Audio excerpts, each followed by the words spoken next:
Angeles. Ross, 20 years after his high-profile conviction, Scott Peterson's murder case is back in the spotlight as the Los Angeles Innocence Project steps in. Now, they work to overturn wrongful convictions. They have filed motions for additional DNA testing in Peterson's case, and experts I spoke with are weighing in on whether this could actually lead to a new hearing. We, the jury, in the above entitled cause, find the defendant, Scott Lee Peterson, guilty of the crime of murder.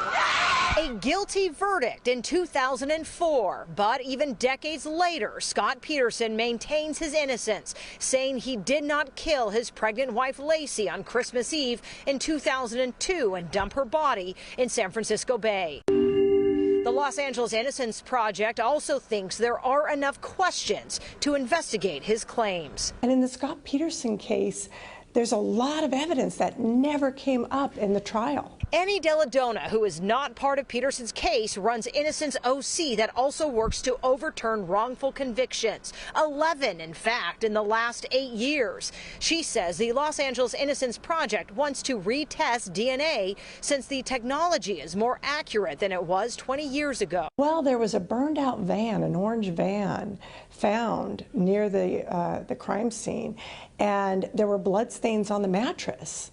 You know, you have blood stains. You need to look and see if that was possibly Laci Peterson's blood. In one of the court motions filed by the LA Innocence Project on Wednesday, they requested DNA testing on a cloth from mattress inside that burned out van found the day after Laci went missing. A Target bag recovered near Laci's remains.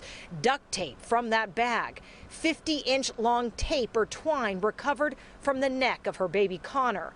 A work glove found at the neighbor's home that was burglarized, as well as a hammer in that home. In my belief, there was enough for the jury to convict Scott. Criminal defense attorney R.J. Manuelian, who hosts the American Crime Podcast, says he doesn't think the Innocence Project will be able to dispute the evidence that was already presented. I would be very, very surprised that all of a sudden they connect some DNA to some third-party mystery person that committed the murder. Deladonna says it will be a long road and an expensive one, as the Los Angeles Innocence Project has to start at the very beginning, from re-interviewing witnesses to sifting through hair samples and fingerprints. As someone who runs an Innocence Project, I know this is hard to reopen evidence.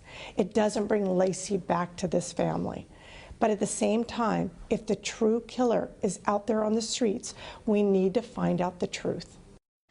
Now, the Stanislaus County District Attorney released this statement, reading in part, Mr. Peterson's conviction was most recently affirmed by a Superior Court judge in 2022. We respect his right to challenge his conviction and the appellate process, and accordingly cannot comment on the most recent filings as litigation is pending.